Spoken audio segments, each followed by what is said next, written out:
আমার সাথে এই মুহূর্তে যিনি রয়েছেন তিনি চিকিৎসক, তিনি এমবিবিএস ডাক্তার, তিনি আরজিকর থেকে পাশ করেছেন, মানে আরজিকরের প্রাক্তনী। কিন্তু আরজিকর নিয়ে এখানে কথা বলার বোধহয় জায়গা নয়, যদিও আরজিকর কথার মধ্যে চলে আসবে।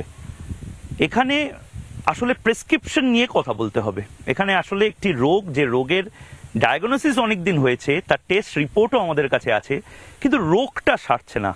আমাদের সাথে এই মুহূর্তে ডাক্তারবাবু রয়েছেন, সিঙ্গুরের বিজেপি প্রার্থী অরূপ কুমার দাস। ডাক্তারবাবু, রোগটা জানা, বডি এখানে পড়ে রয়েছে অ্যানাটমি টেবিলে, কিন্তু কোনোভাবে সারছে না রোগটা।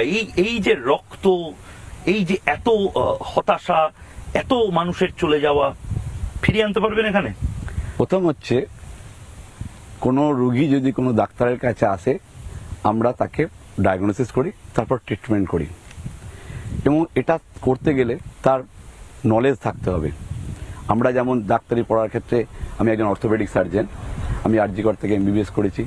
পরে আপনি হাড়ের ডাক্তার? হ্যাঁ, আমি আপনার তো মানে শিল্পের কোমরটাই তো ভেঙে দিয়েছে যে জায়গায়, সেখান থেকে এখন হাড়ের ডাক্তারকে দাঁড় করাচ্ছে বিজেপি। সেই জন্যই তো চিকিৎসা করার জন্য, সিঙ্গুর তথা পশ্চিমবাংলার মানুষের সিদ্ধারা সোজা করার জন্যই, শিল্পকে সোজা করার জন্যই, মানুষকে ন্যায় দেওয়ার জন্যই আমাকে বিজেপি এখানে মনোনীত করেছে, এটাই আমার ধারণা। আচ্ছা, আপনার সম্বন্ধে যদি একটু বলেন, আপনি কি সিঙ্গুরের ছেলে?